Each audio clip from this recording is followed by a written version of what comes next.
All right, game on. Well, hello. Speaking of fun 45 minutes. Yeah. New Year. This was a great episode. This is going to be kicking off our 2024 season for the Midlines Off podcast. I'm with, actually, we adopted another host, Dr. Andrea Jordan. I'm Junie with Strawman Digital Solutions, along with Summer, who is joining us from the beautiful K-Town, LA, right? No, I'm in the valley now. Oh. Sorry. They're wrong. Jeez. Oh. I moved.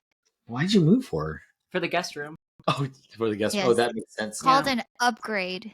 Yep. That makes a lot of sense, actually. So yeah, no, we wanted to just kind of start this off. I mean, we have several different topics we want to go through. How was your New Year so far? So far, so good. We've been back in the office for 4 days. That's a long day. Wow. Time. Not really. So I've been talking to a lot of friends who are back like on the 2nd, and they're pulling like 10, 11, 12-hour days. People are like hitting the New Year hard. Wow. I mean, gently. Well, technically, we started when we started work on the 2nd too. I mean, yeah. And it was kind of weird because usually I would be hungover for at least 4 days after New Year's. And then I had to actually stay sober. So I stayed home and watched Office Space in bed. It was kind of nice. That's important adulting. It was kind of nice. I mean, as at 39 years old, I felt like, I've hit a milestone in my life. And, my wife was very proud of me, by the way. I'm sure she was. And I made up for it at Yasm. So, Good. Which was great. Good for you. But yeah, no, it's been an interesting year so far. I think that coming back from NASM, it's probably the best NASM that I've been to. I mean, I've been with the company for 7.5 years. Shouldn't we tell our audience what NASM is? NASM, well, our audience knows what NASM is, but yes, I agree. Just in case, yeah. Okay, so I didn't know what it was, what the acronym was until you told me. Sorry, yes, we're weird at Strawman. But I knew today earlier because he told me earlier today. But yeah, Strawman, we have a whole thing of this book about acronyms, and it's like, it's a thing. Yeah, it's hard. So it's a one-pager. Yeah, it's a one-pager. It's a whole list of all the acronyms. It's hilarious, insane. Yeah, I'm gonna need that. It's a Switzerland thing, but yes, you can go ahead and explain what NASM is. How was your NASM? So NASM, for those of you who don't know, is North America sales meeting, right? North America sales meeting, right? Yeah. This is my 2nd time, so this is now my 3rd year, which is a lot of fun and exciting. But NASM was great for me. Like, it was definitely a lot more encouraging, motivating than last year. I think it was so much more organized, and it felt good to hear that the company does take our surveys seriously, and they improve themselves just like how we want to improve ourselves. So it was good. I wasn't as drunk as Junie, and I think that was a smart choice on my end. I was pretty much sober, but my goodness, let me show you the text messages that I got from her from the first. Excuse me? What kind of text messages? There was one late night text message, and like Junie's like, "I'm hungry." You for sure know that he was drunk. Yeah. Mm-hmm. I mean, you're in Vegas, and so like I was like, man, Peking duck sounds really good right now. It's like 2 a.m. Way to go wide with it, and probably you could get it. Yeah, and I'm like, dude, I know that there's Michelin star Peking duck restaurants like where we're at, right. And where were you guys at? Caesar's Palace. It's like, is that a different place? Is that on the acronyms sheet? Yeah. And I Palace. Palace. But yeah. Givenchy. Is it Givenchy or Givenchy? Givenchy. We're gonna have to ask Zaladine tomorrow, Mr. ZD. No, I mean it was. I think it was a great NASM. I mean, I truly. For me, I had a tough year. Last year was probably the toughest year I had mentally. When you're tenured, you start becoming a bitter old guy, or bitter old person, and it's easy to kind of get very resentful over some of the things that are changing. But I would say that, man, dude, I was impressed.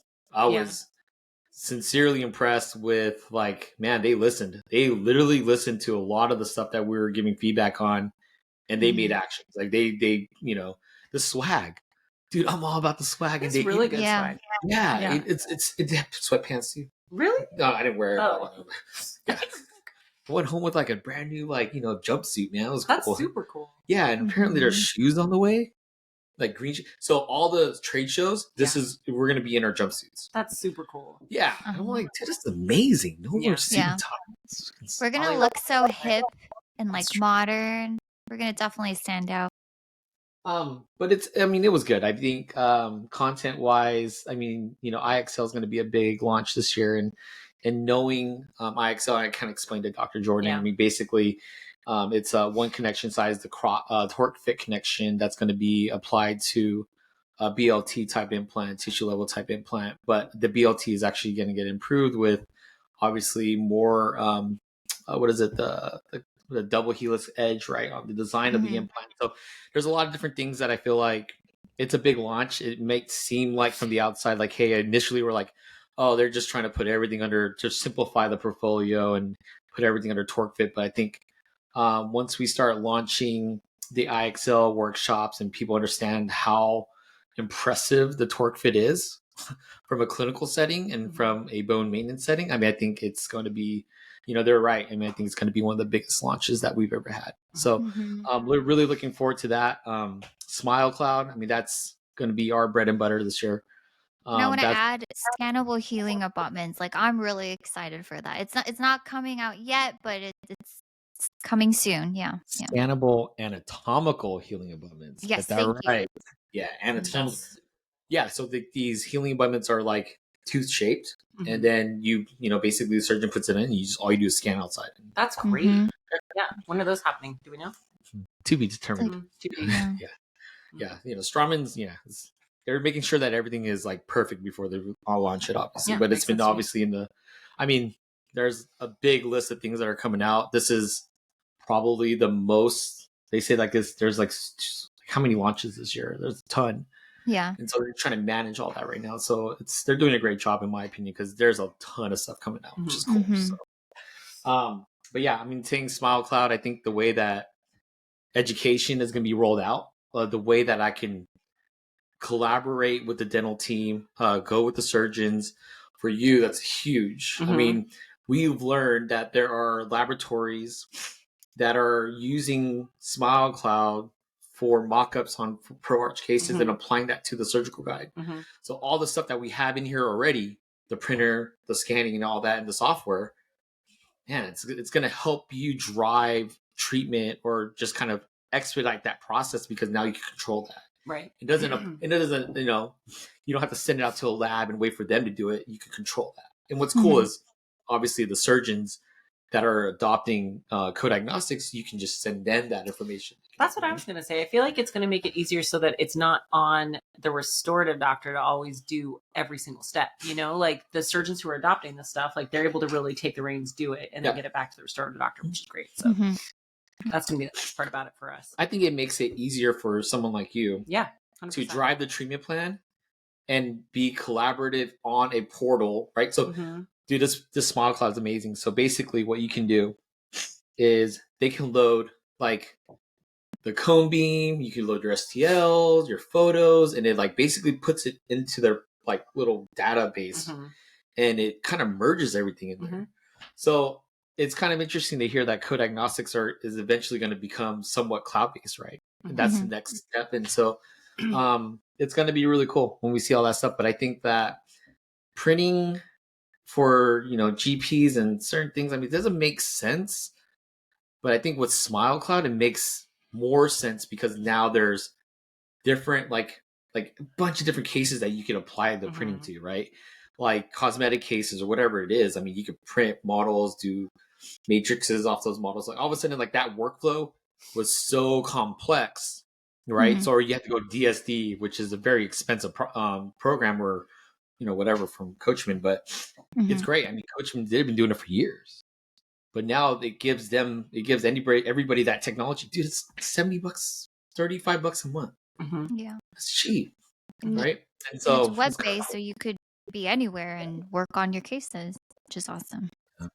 Well, what's nice about it from our perspective is so like a lot of times I'll work up where I think the implant should go, and then I have to meet up with the surgeon, right? Like we do some web meet, and then they're telling me, okay, move the implant a little bit to the left, move the implant a little bit to the right, and what this does is it kind of allows it to be a little bit more seamless. So it's not my hands on it, it's more the surgeon, kind of getting things where they want it to be. So that works out well. What's going to be great is once the softwares are all integrated, dude, they could do it whenever they want. Totally. It's not going to be like, hey, let's hop on a webinar. Yeah, because that's what we end up doing, because we work with surgeons that are kind of far away, and so what ends up happening is that you're on there moving the implant a little left, 6 p.m. on a Tuesday.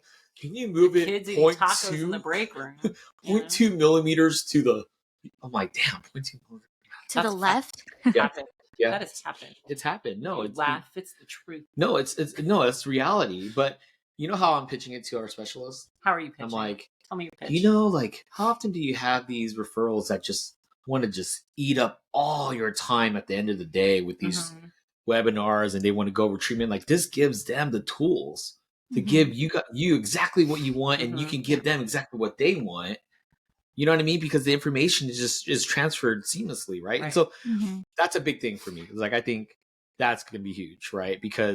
And that's how I'm pitching it. And I think that it puts the what is it called? It basically empowers the referrals, that type of referral, to drive the treatment, but it gets the surgeon exactly what they want, right? If they apply it to like a surgical guide and stuff. So. It's so much more efficient for everybody. Oh. I think so. I think it's going to be great. I think it's going to be efficient too. That's the biggest part of it. All right. So that's NASM content. We're a little bit short on time. Or I don't know. Are we? What are we at? No, we're actually, dude, I feel like we were talking for like 20 minutes and it's only been 11. Well, and we have like plenty of like sniffle that we're going to have to cut out. Yeah, it's the sniffles.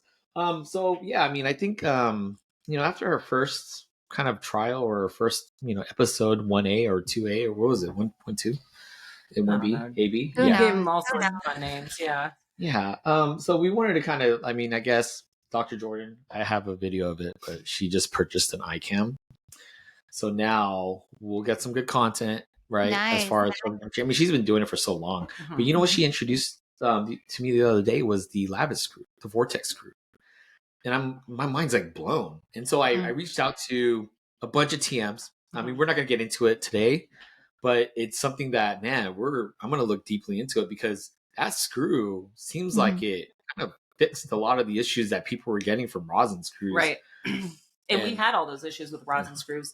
And what was kind of nice about introducing that, is you get the extra turns, right? So nothing's coming loose and you don't have the taper. So everything's great with it. So no, it's really great. Good thing. It's amazing. So that screw, if you look at the, it's like, yeah, you can use it with the tie base. You can use it without the tie base. It's like, nice. And angulation corrects as well. I think you get 18 degrees with it. Something like that. 13, 18. Nice. 17.8. 17.8. It's like somewhere between 3 and 500. Read the IFU. Yeah. Jesus. No, but it's good stuff. It's very good stuff. Yeah. And you know what? It's like, I think it's important. So like, this year we're like, the digital team is very focused on the lab.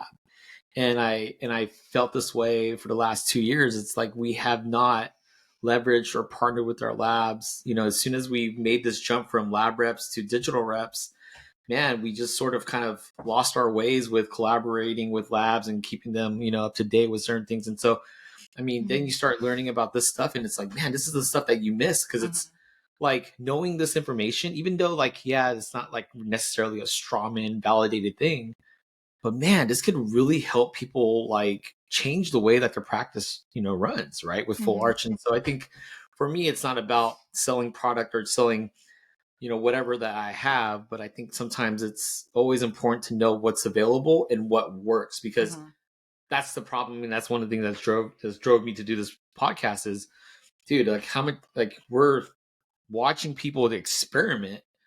That's why I asked like Dr. Jordan, I'm like, how many years do you have with this screw? She had no idea, but I have no idea, man. Like, it was like 248 arches or 648. It was, somewhere in between. But yeah, there's a lot of screws, but you can buy them in a pack of 10 or $30 each. You can buy a pack of I think Patience is buying them in packets of like 500 now. We buy like the big ones. Oh, Like, so yeah, you can get a lot $60 of each. them. Yeah. Oh, bulk buy. Yeah. No, you can get a lot of them. So what's great about them too, that we found, right, is that honestly, like that angulation correction is huge. So that like when you're going in the anterior, you can still use a straight multi in it if that's what you want to do, That's awesome. you know, because you've still got that little bit of correction, and the driver is round, you know, so you can use that and kind of go with it too. So it's nice. It's a nice thing. So anyway, that's pretty cool. Yeah, we'll get some more we'll go into content. that. Yeah, we'll go into that. Mhm. I mean, Well, because you found out about that like 2 days ago, right? oh, Is that when we were talking about it? It was like Monday. Yeah, which I was dude, I mean, she blew my mind. I was like, I'm like, how do I not know about this? Mhm. And so I reached out to, shout out to Ronald Poe and Adam McCarville. Both recently promoted RSDs, right? They're TMs to RSDs. And so I asked them both, I'm like, hey, you know, because there's a couple different situations that that we're talking about, and, you know, their labs and this and that. And Ronald, he's covering that lab, Louisiana, the LA dental lab, but it's Louisiana. It's weird. I think it's just... LA is the letters for the state of Louisiana. I know, but you know, it's just kind of like I was expecting a California laboratory. I'm like, Louisiana. I'm like, what the heck? It threw me off. No, because if you look at their logo, it even looks Beverly Hills. It's gold and white. You know what I mean? Oh, they have gold and white in Louisiana also. No, it's purple and yellow, dude. I mean, that's it. It's the only colors that I know, and it's like either like gold. It's something with gold. Yeah, it is gold. Huh? Yeah, you're right. Sorry. Anyways, but yeah, I was kind of thrown off by that. But yeah, they immediately responded. He's like, yeah, I mean that screw is becoming increasingly popular, and I don't want to talk about that screw for this whole podcast, but I think it's like an example of like, man, dude, this is what I want to achieve out of the podcast this year. It's like, I want to learn. If you're here tomorrow, we're going to use them on a couple arches tomorrow, so you can check it out. Nice. Cheese, rub it in. Yeah, be here tomorrow. Man, I have FOMO. Yeah, no, it's pretty cool. I'll FaceTime you. That's fine. Okay. Yeah. Sounds good. I'll bring the tripod and we can just like set you up. Yeah, we'll just set you a webcam. Yeah. Okay. Sounds good. I'll be watching. Yeah, that's gonna be cool. I think that. I mean, what else did you want to go over as far as like? So, I mean, you and me kind of got into just talking about like different full arch designs and different workflows and everything. And I think that that's some pretty cool stuff that we could cover throughout the year too, because there's kind of 100 different ways to do this stuff, and it sort of depends on the technology that you've got in office. It depends on your comfort level, and everybody's got to start somewhere. But I think the digital solutions really make it a lot easier. So I think that's sort of the thing that maybe we could go into a little bit too. Maybe not today, even sometime. I want to get into I want to know the CAD side. Like, I think that some of the guests that I have, I mean, especially, I want to kind of get Midwest in here. I want to know like how they're managing the data coming in and how they're translating that into a digital mock-up. You know what I mean? There's so many different ways you can set teeth digitally. Right. Like, what's the right? I mean, I know that there's more than one way to do it. Right. But like, what is the most efficient way to make sure that you can eliminate, some of the variables that we see with, just wrong occlusion and stuff like that? Totally. Obviously, right? I mean, especially if we're trying to do things, preoperative surgical guides and things like that, or, like you're using a immediate temp, it's kind of hard to like, what if you mess up that occlusion? Like, I feel like that's usually the biggest challenges that we see on, those old school end sequence cases and things like that. Like, man, those, those small in a box cases, if that mock-up's not right, man, that's a nightmare, right? Well, it is, and kind of the big difference that we're seeing in the way that we're doing it with Midwest, right, is that we gather our occlusal dimension beforehand, we get our occlusal relationship beforehand, but then we're also gathering it chairside the day of surgery. And what that allows us to do is to take that preoperative scan and that postoperative scan and kind of mix them up together and make sure that everything's working out. And there are times they'll let us know that they don't think that that's correct, but that's a big part of getting it right on surgery day. Yeah. And I also think that that's another reason, right, why it's super important to be able to do things analog, because if it is kind of a mess or things do kind of go sideways, you've got to be able to bail yourself out. Dude, that's real talk. I mean, I think what I've learned is if you don't know how to manage a case, a pro arch case, chairside, analog, it doesn't matter like if you do a digital. Yeah. Like, man, I've seen some cases go sideways, and if you don't know how to manage that, and you don't know how to bail yourself out, that's a really bad day. For the patient, really. I mean, and that's really what it's about at the end of the day. I think like I think I text messaged you or called you that day.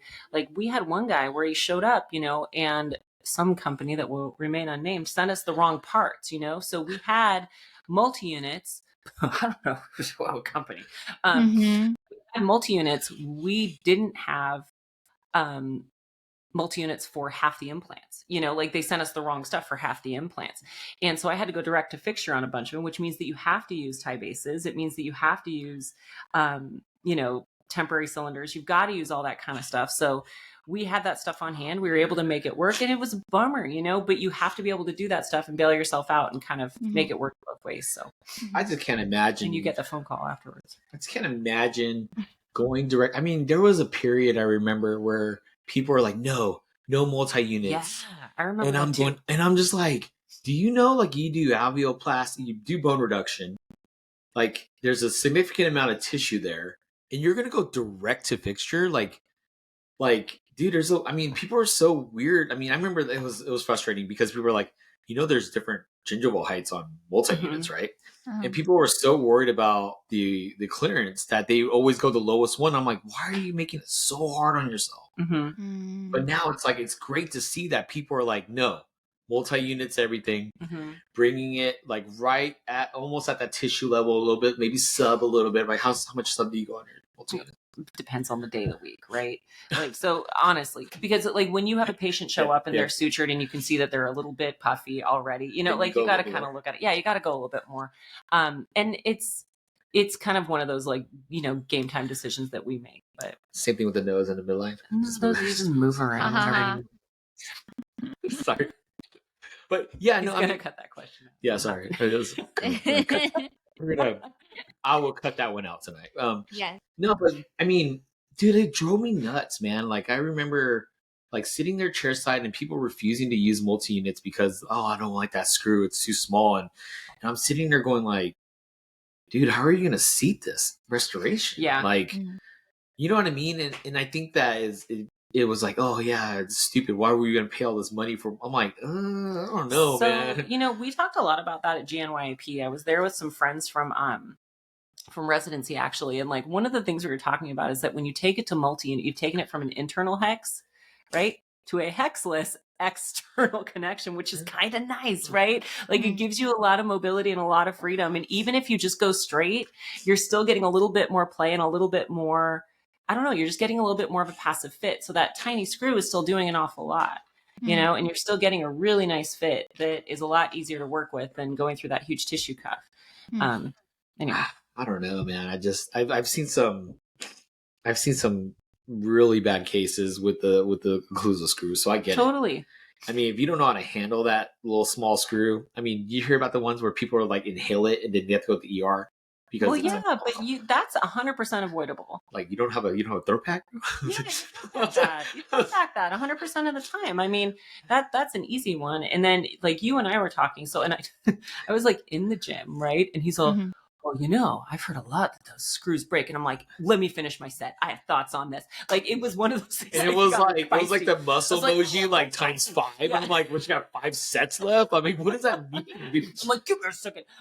She was talking to text, so that I was like, I couldn't even respond fast enough. I'm like, dude, why is she texting so much? Give me a second. A lot of the time it's okay if the occlusal screw breaks, right? Like something's got to be the weak link. And I would rather that it be the occlusal screw than the multi-unit screw, than the implant, than my prosthesis, than anything like that, so, okay, let it be the occlusal screw. And if you can't fish out an occlusal screw, we got problems. Like those are pretty easy to fish out. So anyway, depends on that's my thoughts. They're not that hard. You're a pros though. I mean, that's easy though. That's a typical Tuesday. That's like Monday, Wednesday, and maybe a Thursday here and there.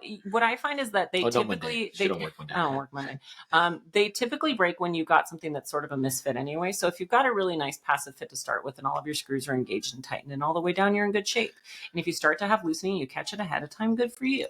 But if your occlusal screw breaks, you can retrieve it. You know what's funny? You can do it. You know what's funny? You say that. Like one of the things I want to learn though is like, because I feel like. I see this with labs.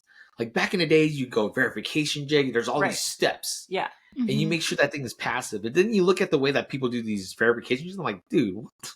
So what do you mean? I want to know more. Like, you know what I mean? Like, it's just like these jigs. They don't look like, even if it's not passive and they cut it, like, I just feel like the way that these jigs are made, like it doesn't look very. I mean, I've seen some mess up. I'm talking about mess up jigs, like people that don't know what they're doing. Well, but see, that's the benefit of having something on a multi-unit, right? When you don't have the internal hex with all of those angulations going in, where you truly can't have a passive fit. If you've got 5 implants lined up, 6 implants lined up on an external not hex, you're going to be able to get that verification jig to seat if that's what you want to do.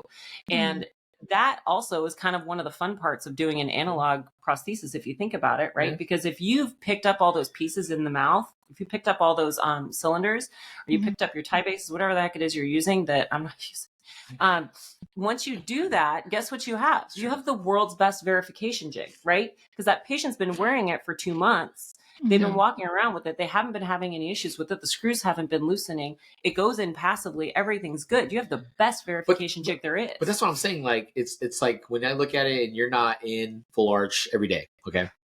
And I'm like, damn, are these people even like verifying? But you made a perfect point. Like I didn't even think about that at all. And I'm like, you're right. That is like they are wearing the verification. Right? They're wearing the verification jig. So when you're doing an analog workflow like that's actually one of the big perks, as far as I'm concerned, is like you have verified the heck out of that. You know, that's freaking cool. That's one of the things I was trying to figure out. I was like, man, like I feel like these labs get all this stuff and they're just like, oh, they don't even go to verification. They don't have to. And I'm like, dude. I mean, historically you would have to, right? That's, right. Well, so the way that we used to do it when we were doing an analog is that, we would go ahead and do our pickup chair side, suffer through it, which I mean, it truly is suffering, right? Like it's a lot of work. It's 4 hours. It's hard on the patient. Their mouths are open really wide. I personally think that, getting some sort of occlusal relationship is really difficult because musculature is all off. Everything's really bad. But you got this great verification jig, right? So after you do it, and after you kind of like just drill in your occlusion and everything, GC pad resin. Exactly. Yeah. It's red. So, right. So you go back to go do your long-term one 2 months later. What we used to do is we would take the sets, right? So you have your upper one and your lower one, and we'd say, okay, patient, we'll see you tonight. We're taking this thing from you. And we'd run some light body PBS underneath, run some light body PBS underneath to catch the tissue on the top, catch the tissue on the bottom, send those suckers to the lab. Then what your lab has is the ability to pour a tissue model. They've got the verified position of the implants. They can do a little matrix on the outside, so the no tooth position, and they can go ahead and send it back for you for trying at the next step. So it actually saves you a ton of steps, and you don't have to do a verification jig at that point. So I don't know why anybody would bother doing a verification. Dude, that's crazy. Yeah, that's one of the things that was on my mind. I'm like, damn, I'm not seeing these jigs anymore. Right. I'm not seeing them as much. And I'm like, well, you're seeing them when people are doing half digital stuff. Right. Yeah. So like when people are using intraoral scanning to do a lot of whatever it is they're doing, like then you'll see things like the OptiSplint, like stuff like that, where like that's a verification jig. Yeah. It is. But at the same time, so is that prosthetic that patient's been wearing for a little while. So it's always fun to kind of think of dental stuff as like different than they really are, like it's always kind of fun to do that kind of stuff. Like when you don't have a temporary cylinder, what does this for example, really do? Right? Yeah, like you don't have a temp cylinder, so or do a reverse. Like you don't have an impression coping, so you use a temp cylinder as your impression coping. Like you can do this kind of stuff if you know the products and know the parts. Those are not indicated for impression material. Okay, I know you guys obviously prosthodontists do not. I would never do that. Dude, I need to send you the Strawman.ifu.com. You need to go through your IFUs. Oh, God, Junie. Well, but also, guys, we don't take analog impressions anymore, so. Oh, yeah, that's true. We do have the parts, though, so if anybody in Santa Rosa needs to borrow anything, we're here. So we got 200% upcharge, but it's cool. You. Like, and you have to buy Junie breakfast. So. Why has it got to be breakfast? Why can't it be tequila? Why can't it be brunch? We're my Peking duck. There's no Peking duck. Peking duck. My boss, shout out to Matt Ashley. He loves the sea tie. I'm just like, man, I got to take him to real tie one of these days. Yeah.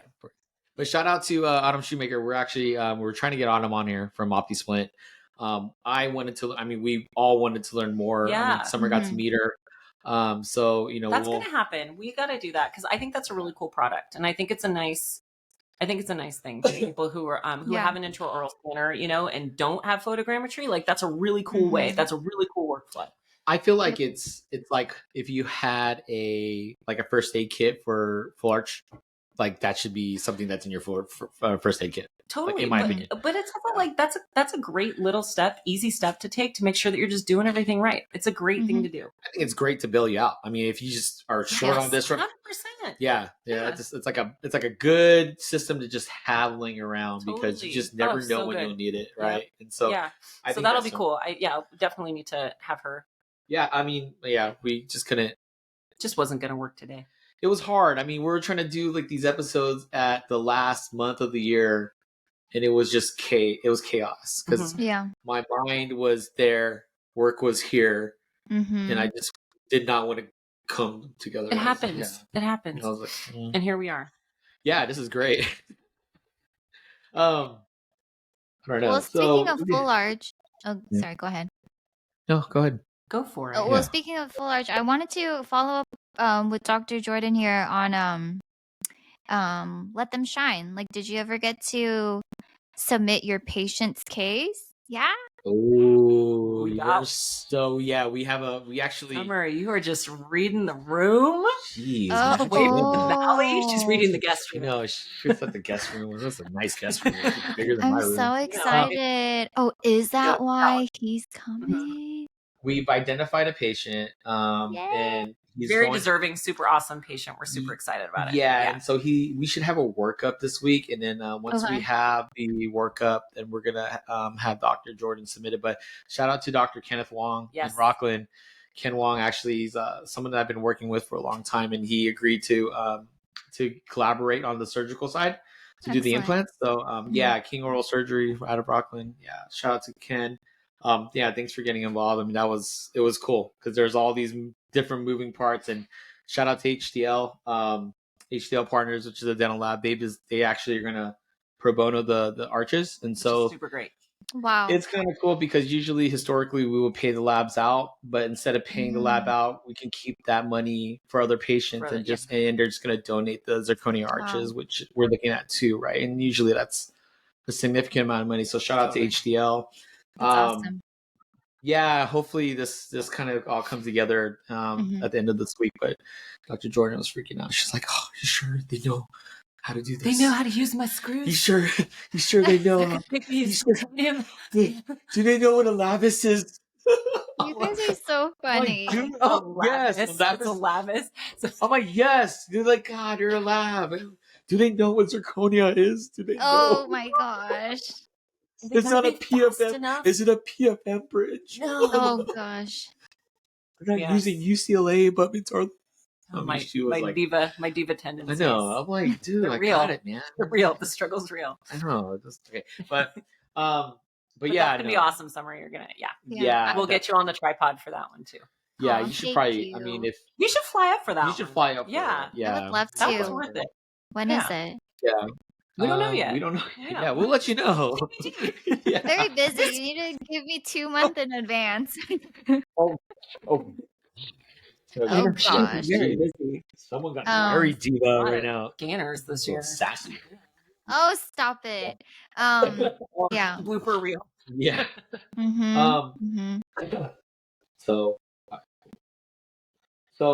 dude, are you excited for ITI Singapore? I am. Are you going, Summer? Yeah, it was pretty bad. No, but I want to know more about Singapore. So, we're doing street food tour. Yes, I am hosting a street food tour. I am deeply committed now because I have 13 people going. Okay, so I kind of threw it out there, and I was like, "Hey, you guys should go," and I'll host 14. A tour. My friend Varun's going to come. Yeah, so 14. So now I really have to go. If I could get somebody to sponsor the podcast episode on the Polaris seat, then yes. But... Well, and we'll do one from Singapore also. So we'll do. Yeah, I've already decided. I don't think I'm not really looking to generate any revenue, but if whatever opportunities we get, it's gonna go towards the Let Them Shine. That's awesome, Junie. Good call. So if this water company wants me to remove these stickers, please visit letthemshineusa.org and make a donation, and I will remove the stickers next week. So there we go. Love it. Right. So it's good. Good call. Good going to a good cause. So yeah, it's cool. And so it's gonna be interesting, man. I think I'm really excited. So for the design part, I'm looking forward to inviting Charles Bond. I feel like he has a lot of good content on the design portion of it. And obviously for the RevX side, we want to learn more through Armand. And so we'll have that segment soon. And so I have a couple different confirmations. There's a couple. I'm thinking about sending out a MacBook Air with a mic, a light. So like if we have guests, so like it's gonna be hard. Like it'd be kind of nice if shout out to Generati, dude, ABP of the West. If I could travel to do the podcast, it'd be great. But if not, then we're just gonna send out a MacBook with a kit.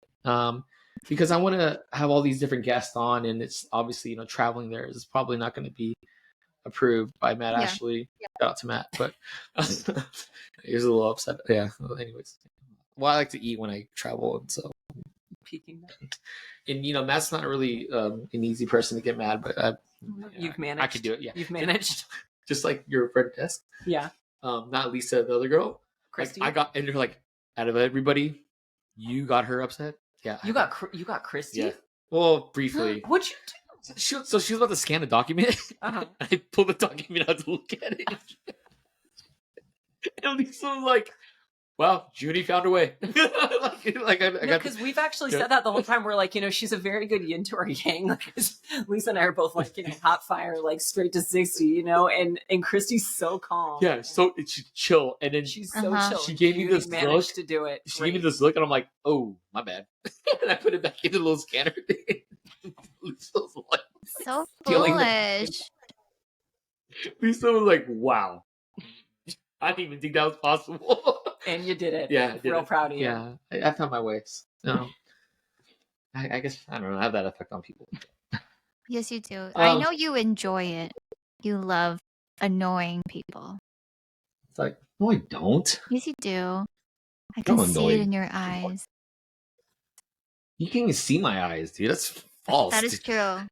Look how dude, you know what? I'm gonna forever wear sunglasses when I take photos. Why? It's a different person. Because like all my NASA photos, you can see how tired I was. Can't even see my eyes. It's just like bags. Just like I think it was always like that. Oh yeah, Mike. There's a cord in my office, but that in my office. There's a cord. That is a great moment to end the podcast. I'll be there in just a second.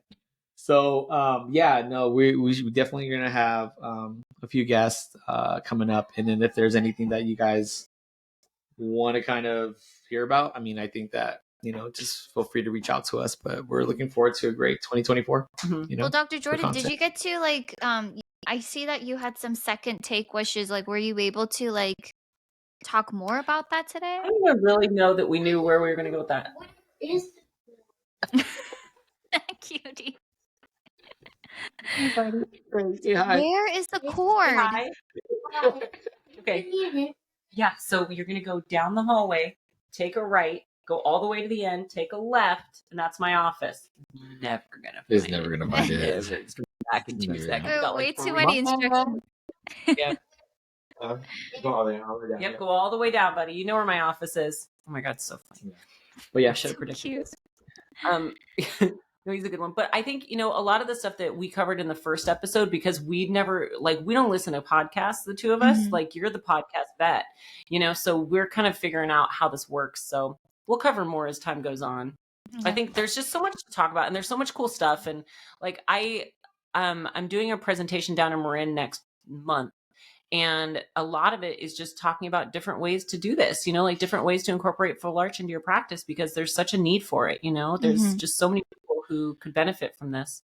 And it's such a cool, easy procedure, that can be done with whatever you have. You can do it from fully analog to fully digital. There's just 1,000 different ways to do it. And so we can talk a lot more about that. And there's benefits to all of them. So they're all really great.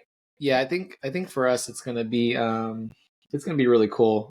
Just to be able to, we're going to do some screen shared stuff. Obviously we have the cameras to do a cook show, meaning if we ever needed to do and so there's, this is not just going to be the extent of the podcast. We're going to have, the RevX stuff we're going to do live demonstrations and stuff. So no, we can end it. So okay. He's coming back. He's coming back right now. Okay, buddy. All right. So thanks for joining us, and and then we'll see you guys next time. Okay. Bye, Summer.